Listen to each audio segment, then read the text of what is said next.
Guys, welcome back to our channel Momo69। সবাই কেমন আছো? আশা করছি অনেক ভালো আছো। আমিও কিন্তু অনেক ভালো আছি। সো দেখো, আমি এখন রাস্তা হাঁটতে বেরিয়েছি, আর এই যে এখন আমি রাস্তায় আছি। চলো যা যাক। এখন ভোর 4:30 বাজে, আমি কিন্তু এখন হাঁটতে বেরিয়েছি। আর আমি প্রত্যেক দিন যেরকম হাঁটতে বেরোই, আর আজকে আমি নদীর ধার যাবো না, কারণ আজকে আমার সাথে কেউ নেই, আমি একা আছি। তাই আমি আজকে একটু রাস্তাতেই হাঁটবো। এখান থেকে একটুখানি যাব, 10 মিনিটে যতটা যাওয়া যায় যতটাই যাব। আর আমি অনেক দূর যাবো না আজকে, কারণ কেউ নেই। আমার ভয় লাগে সত্যি বলতে।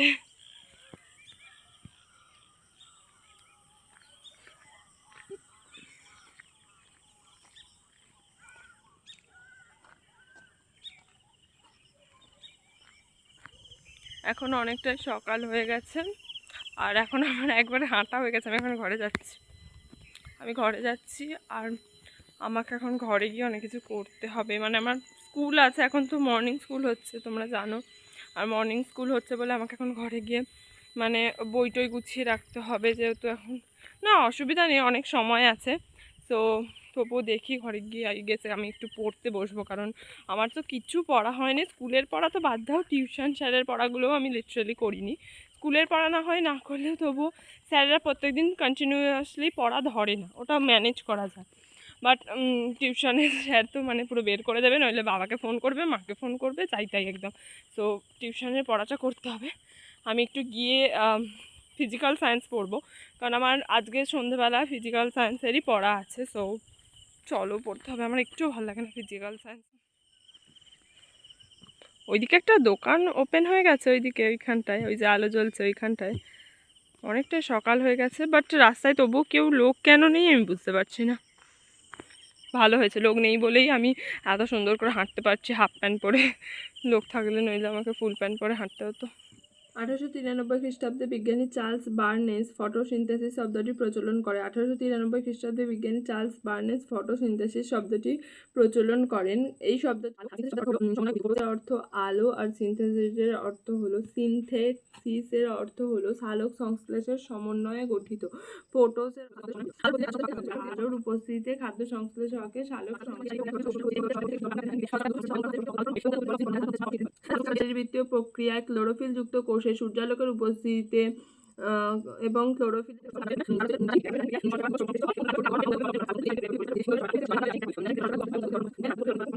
সিনথেসিস বলে।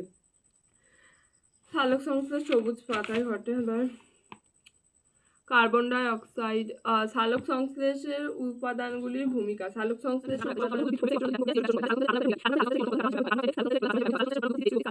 গৃহীত হয়। সালোক সংশ্লেষে উৎপন্ন গ্লুকোজের কার্বন ও অক্সিজেন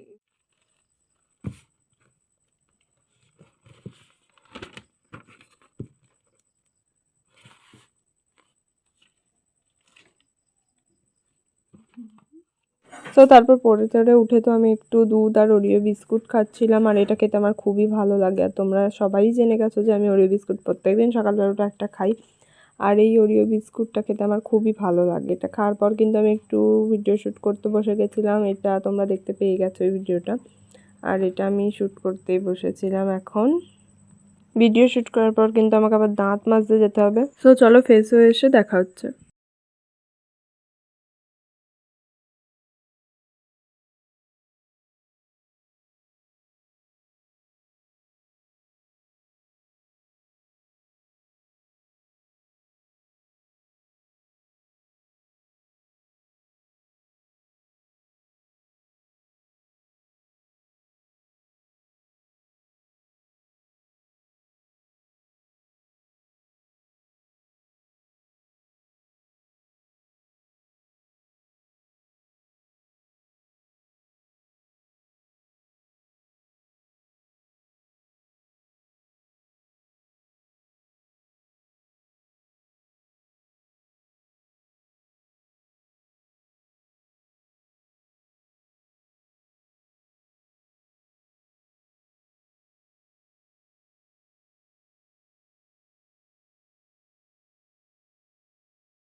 সো গাইস, আমার ভিডিও শ্যুট টুট এইসবে কমপ্লিট হলো, ভিডিও শ্যুট করা। এখন আমি ওই জন্য এখন দোকানে যাচ্ছি। আমার মা বললো যে কুরকুরে খেতে ইচ্ছে হচ্ছে, আমার মায়ের নাকি কোনোদিন খায় না এসব, আজকে হঠাৎ খেতে ইচ্ছে হচ্ছে। সো চলো, একদিন বলেছে আমি অবশ্যই কিনে আনবো। সো এই যে 10 টাকা নিয়েছি, আমি দুটো কিনবো কারণ আমার ভাই আছে তোমরা জানো। আর মানে ওই জন্য দুটো কিনবো, একটা মা আর আমি ভাগ করে খাবো আর একটা ভাই গোটা খাবে, কারণ ও পুরো গোটাই খেয়ে নেবে। ঠিক আছে, 10 টাকা নিয়ে যাচ্ছিলাম, ভাবলাম 10 টাকার কিছু তো বাজার হয়ে যাবে। এখন দেখো পুরি 25 টাকার বাজার হয়ে গেছে। চলো, এখন 25 টাকার আমাকে জিনিস আনতে যেতে হবে। যাই। কুরকুরে আর কি?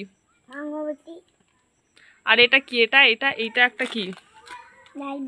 ডাল ভাজায় কত কিছু কিনেছে দেখো, বেবিকে হেভি লাগছে দেখতে, এত কিছু নিয়ে দাঁড়িয়ে আছে। কি করবে এখন? কি করবে এগুলো নিয়ে?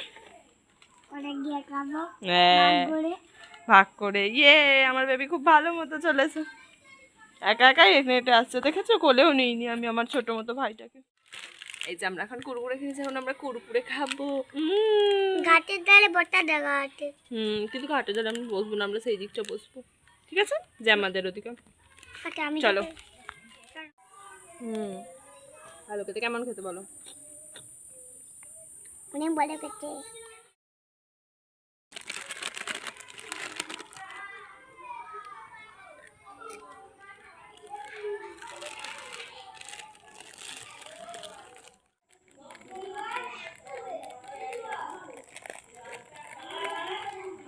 আরে ও তো নড়লে হয়, যেন দৌড়ি খাচ্ছে ক্যামেরাতে। নড়ে না, আমি নাড়ি দিয়েছি ওষুধ করে দেবো।